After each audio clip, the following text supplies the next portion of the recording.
నాడు బంధువులను కలవటానికైనా భాగ్యవంతుని కలవటానికైనా భగవంతుని కలవటానికైనా ఆర్టీసీ సర్వీస్ అనేది మనకి ఎంతో సేవ చేస్తున్న గొప్ప సంస్థ అది. అటువంటి సంస్థలు నిర్వీర్యం చేయాలని ఎంతోమంది వ్యక్తులు చూసినా కూడా సంస్థకి ఏం కాల. సంస్థ కుంటుగా నడుస్తుండొచ్చు కానీ సంస్థకి ఏం కాల. అందుకే ప్రతిదీ కూడా మన భారతదేశంలో ఉత్పత్తి అయ్యే వస్తువులను కొనాలా, ఆ ఉత్పత్తి అయ్యేటువంటి వస్తువులను కూడా మనం వినియోగించుకోవాలి. ఇది మన భారతీయుడిగా మన బాధ్యత. ఇది నాడు చూస్తున్నాం ఎన్నో దేశాలలో మాయే వస్తువులు కొనాలని చెప్పి వేరే వస్తువులు రాకుండా వాళ్ళ వస్తువులే వినియోగిస్తున్నారు. కాబట్టి మనం ఎందుకు అట్ట చేయకూడదు? మనకి ఏం తక్కువ ఉంది?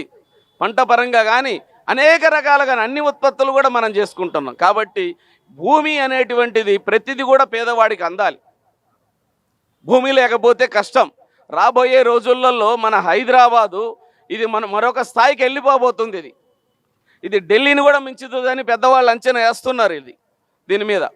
కాబట్టి అటువంటి తరుణంలో భూమి కొనలేం. ఈనాడు రియల్ ఎస్టేట్ బాగలేదు అంటున్నారు. నాకైతే మాత్రం ఇది సంతోషంగానే ఉంది. ఎందుకో తెలుసా? పేదవాడు భూమి కొనుక్కోవటానికి అవకాశాలు వస్తాయి. డబ్బున్నాయనే 4 ఇల్లు ఉన్నాయనే 5వ ఇల్లు కొంటున్నాడు. అసలు ఒక ఇల్లు లేనైనా ఒక ఇల్లు కూడా కొనుక్కోలేకపోతున్నాడు.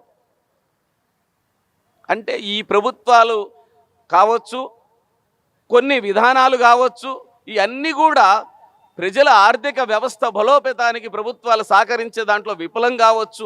ఎన్నో కారణాలు ఉంటాయి అవి. కాబట్టి ఏది ఏమైనా కూడా ఇందాక లాయర్ గారు చెప్పినట్టు నేతాజీ లాంటి నాయకుడు ఉంటే మన భారతదేశం అమెరికా స్థానంలో ఉండేదని చెప్పారు. వాస్తవం అది.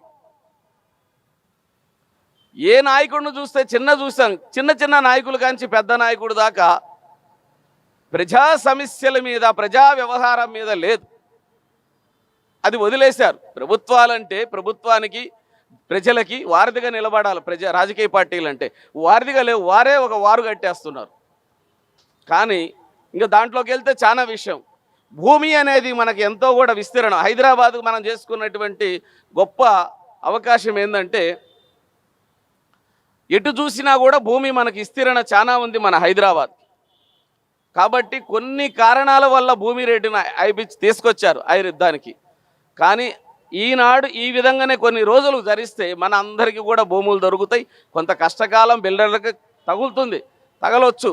కానీ కొనుక్కునే పేదవాడికి ఇక్కడ ఒక్క బిల్డర్ తగులుతుంది. కొనుక్కునేది 100 మంది కాబట్టి అమ్మేటోళ్ళు బిల్డరు ఒక్కరే ఉంటారు 100 మందికి. 99 మంది కొనేవాళ్ళే ఉంటారు.